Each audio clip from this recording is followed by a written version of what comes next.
Salam, hər vaxtınız xeyir olsun. Dəyərli abituriyentlər, müəllimlər, necəsiz? Ümid edirəm yaxşısınız, hər şey qaydasındadır. Bugün sizlərlə bir yerdə bir məsələni müzakirə edəcəyik. Belə ki, biz hər tədris ilinin sonu yaxınlaşdıqda növbəti ilə hazırlıq mərhələsinə başlayırıq. Yəni mənim əslində tətilim olmur desəm yeridir. Çünki bu yay tətilini yaxşı dəyərləndirib növbəti il üçün həm ödənişli, həm də ödənişsiz materiallar hazırlayacağam.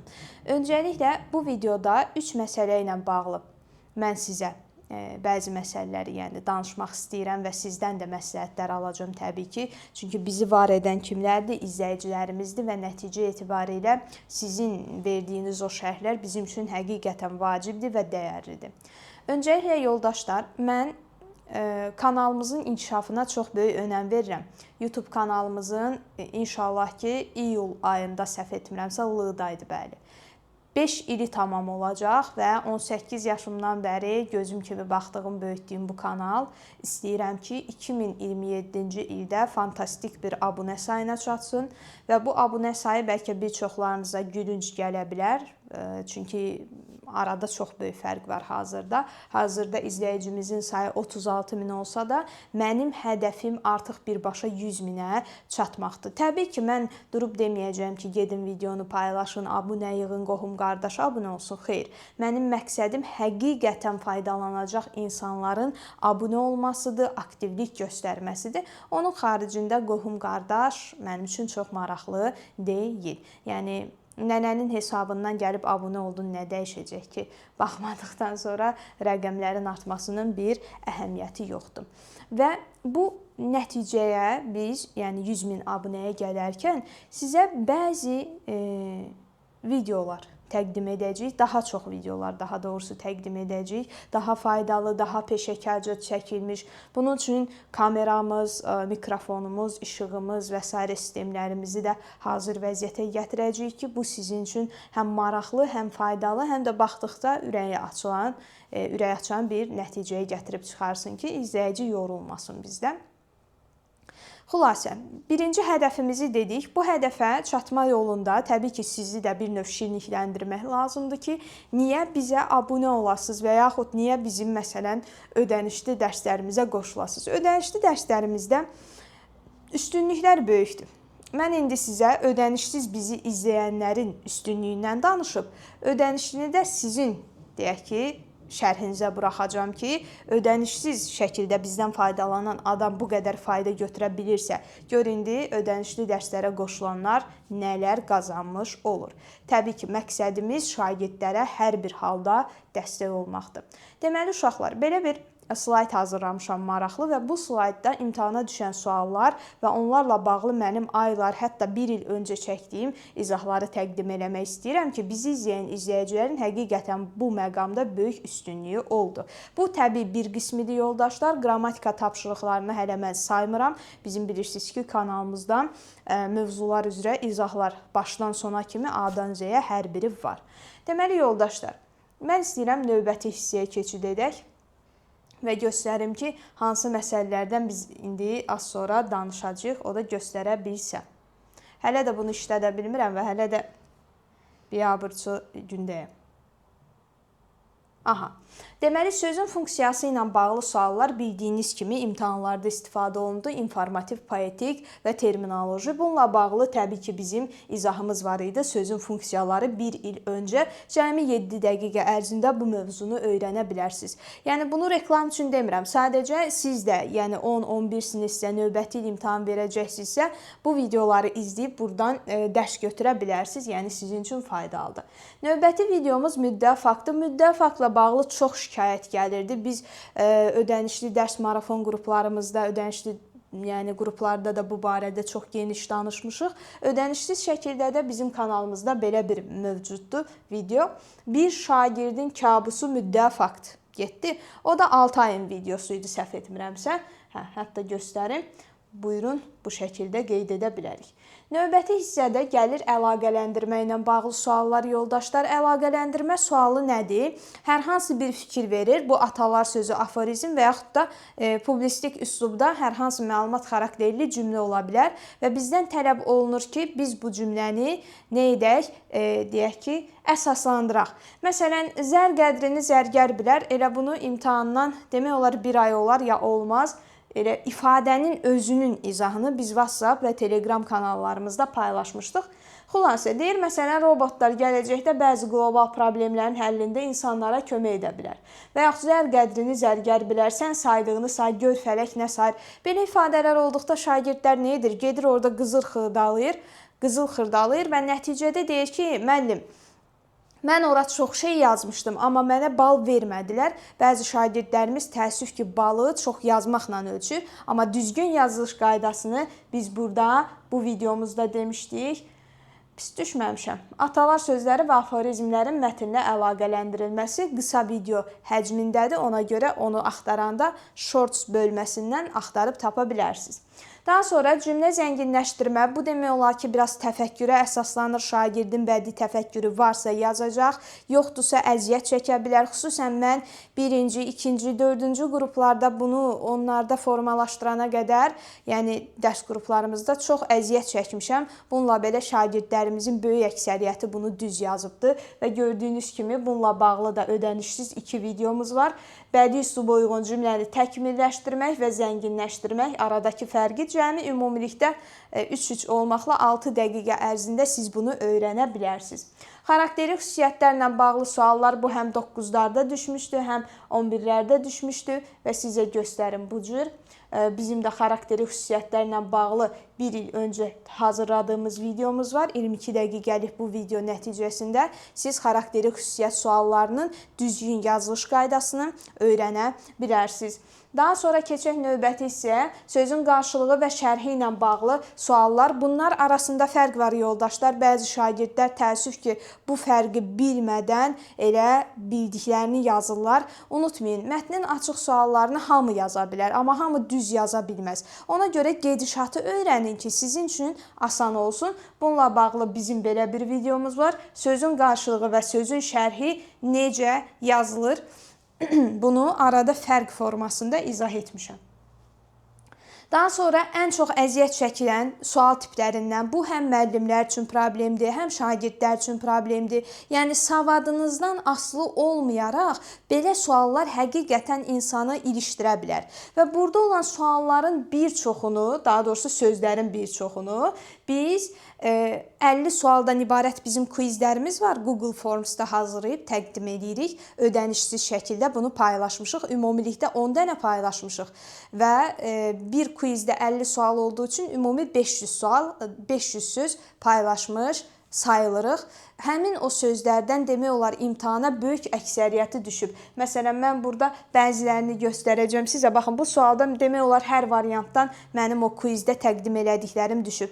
Bu arada bunu deyəndə insanlar düşünməsin ki, mən gedib nə bilim imtahan suallarından xəbərdaram, gedirəm kimdənsə öyrənirəm, gətirirəm. Xeyr yoldaşlar, mən 5-ci 11-ci sinif arası dərsliklərə nəzər yetirirəm, dim vəsaitlərini bir-bir oturub analiz edirəm və oradan çıxarıram. Ona görə də dediklərimin əksəriyyətinin imtahanda sizin qabağınıza çıxması möcüzə deyil, sadəcə olaraq olmalı olandır. Yəni bir müəllim olaraq borcum şagirdlərə bunları təqdim etməkdir. Məsələn, ədabaz, fontan, həşərat, detektiv, sonra burada kuzə, hətta biri də var idi deyəsən o düşməyib. Bir neçə söz var ki, baxın bunların başlığında da yazılıb. Hansı neçə nömrəli quizlərdə olduğu. Bu quizləri də ödənişsiz paylaşmışıq.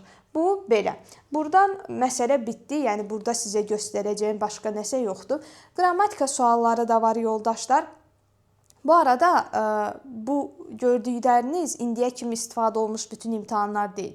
Son 3-4, yəni son mart, aprel, may aylarında keçirilmiş imtahanlardan götürülmüş suallardır. Yəni onunla belə hələ ötən illərə biz getsək görərik ki, kanalımızda nə qədər material var ki, onlar həqiqətən imtahanda şagirdlərin qabağına çıxıb. Çox təəssüf ki, şagirdlər bunu bəzi hallarda dəyərləndirmir və düşünürlər ki, bu dünya görüş məqsədi ilə edilmiş paylaşımlardır. Bir daha deyirəm yoldaşlar, mənim kanalımda nə görsəniz, bilin ki, o həm müəllimlərin işə qəbulu, həm sertifikasiya, həm olimpiyada, həm də blok buraxılış imtahanları üçün əsasdır. Çünki mənim əsaslandığım tək vəsaitlər Dövlət İmtahan Mərkəzinin və bir də Elm və Təhsil Nazirliyinin vəsaitləridir. Bura kimi hər şey tamam. Yəni siz də sübutu ilə gördünüz ki, düzgün sosial şəbəkədən düzgün istifadə edən, mənim kimi bir sıra müəllimlərimiz də var. Onları da izləyən şəxslər həqiqətən böyük bir üstünlük əldə etmiş sayılırlar yoldaşlar.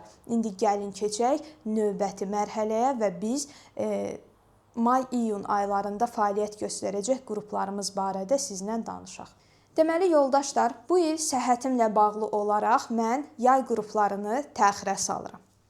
Yəni, yay qruplarına qoşulmaq istəyən şagirdlərimizə də tövsiyə edirəm ki, may-iyun aylarında bizim dərslərimizə qoşulsunlar. Orada biz proqramı tam şəkildə bitirəcəyik. Həm Azərbaycan dilindən blok buraxılış, həm də ədəbiyyatdan bloka hazırlıq üzrə. Və hazırda bölüşəcəyim elan sadəcə kimlər üçündür? 10-cu sinifə keçən, 11-ci sinifə keçən şagirdlər üçündür. Bizim müəllimlər, olimpiyadaçılar və eləcə də sırf 9-a hazırlaşanlar üçün qruplarımız inşallah ki, avqustun sonundan aktivləşəcək. Bildiyiniz kimi, az əvvəldə dedim. Yay aylarını biraz fərqli, səmərəli formada keçirmək niyyətim var. Yayda oturub yeni tədris ili üçün sıfırdan materiallar və layihələr hazırlayacağam. Çünki imtahan modeli dəyişdikcə bir müəllim də mütləq öz üzərində işləməli, o modelə uyğunlaşmalıdır ki, şagirdlər, valideynlər ondan razı qalsın və eləcə də şagirdlər imtahanda tam nəticə göstərə bilsinlər. Şükür Allah, bugün tamamilə fərqli bir imtahan ab-havası olsa da, biz bu ab-havada sarsılmadıq və bizim yenə də yüksək nəticələrimiz oldu, şagirdlərimiz nəticə göstərdi. 9 mart nəticələrini mənim Instagram hesabımda görə bilərsiniz. 15 mart və 19 aprel, eləcə də 9-ların nəticəsi də çıxdıqca hissə-hissə paylaşılacaq. Deməli, yoldaşlar, imtahana hazırlıqla bağlı qrupumuza qeydiyyat 20 aprel 2026, yəni bu gündən etibarən başlayıb və 30 apreldə, yəni 10 gündən sonra qeydiyyat bitəcək. Və nəzərinizə çatdırım ki, Azərbaycan dilindən dərslər 1 may, ədəbiyyatdan isə 2 mayda başlamış sayılır.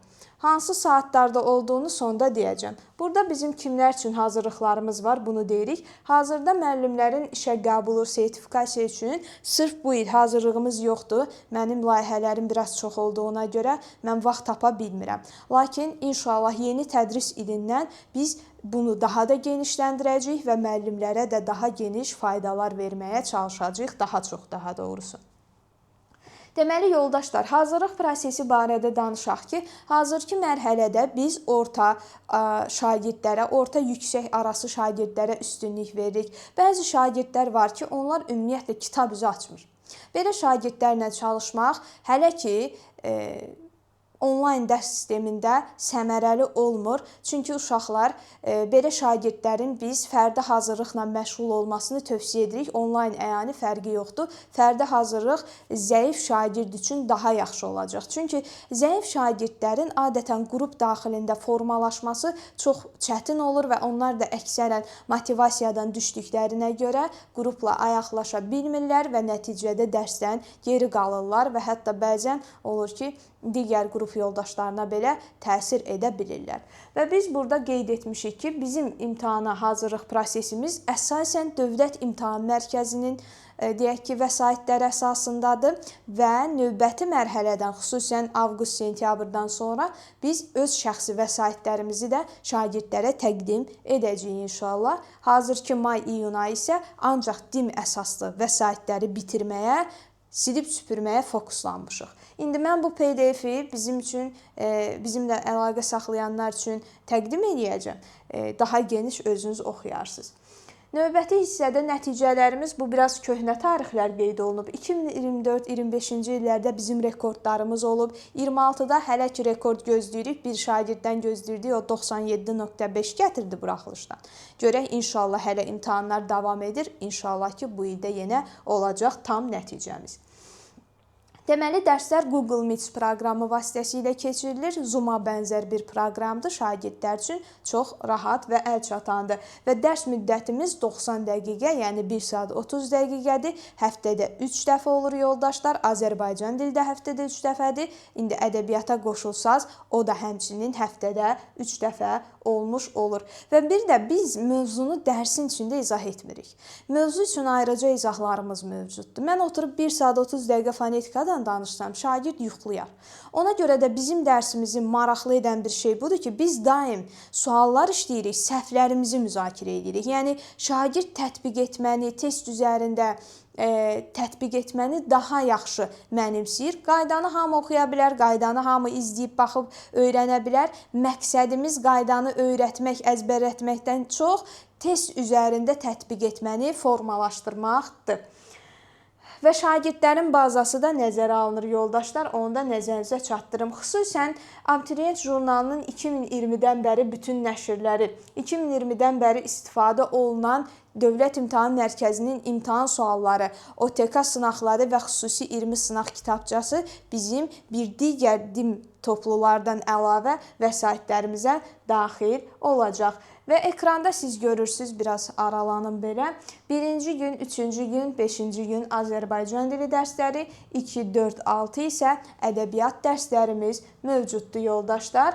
Və burada da qeyd etmişəm bir daha ki, bu il yay qrupları, iyul-avqust ayları nəzərdə tutulur, adətən yay qrupu deyəndə. Olmayacaq. Həmin aylarda bir qədər istirahət edib, yeni tədris ilinə daha yaxşı xidmət göstərmək üçün, yəni o ildə çalışacağıq və bazanı möhkəmləndirmək üçün bu sizə, yəni mən də hazırlaşmaq istəyənlərə daha doğrusu son bir şansdır ki, bu 2 ayı gözəl dəyərləndirib sentyabrdan maksimum güclə davam edəcəyik. Xüsusən uzun müddətdə hazırlıq istəyənlərə biz üstünlük veririk. Yəni bizlə hazırlaşan 2 ay boyunca şagird, əgər bizlə hazırlaşmağı seçirsə, biz ona hazırlıq olmadığı müddətlərdə də nə iş görəcəyini tapşırırıq ki, sentyabrda o dərsə geri qaydanda zəifləmiş formada qayıtmasın. Əgər bazanız nisbətən ortadırsa və siz maksimum nəticəni hədəfləmişsinizsə, uşaqlar bu vaxtı düzgün, doğru dəyərləndirin. Əks halda sentyabrda böyük bir təşviş keçirə bilərsiniz, bunu da biləsiniz. İnşallah yaxşı olar. Dərsə qoşuldunuz, qoşulmadınız, mənim ödənişsiz materiallarımdan da YouTube-da faydalana bilərsiniz. Mənim az əvvəl danışdığım ödənişli qruplara aiddir və bununla da biz qrupları sonlandıracağıq sırf bu tədris ili üçün. Və bir də ikinci cəhd imtahanı ilə bağlı yazanlar var. İkinci cəhdlə bağlı qrupumuz olacaq. Yəni 1 aylıq iyul ayında imtahan verənlər üçün 1 aylıq qrup nəzərdə tutulmuşdur. Sağ olun, salamat qalın. Görüşərik yoldaşlar.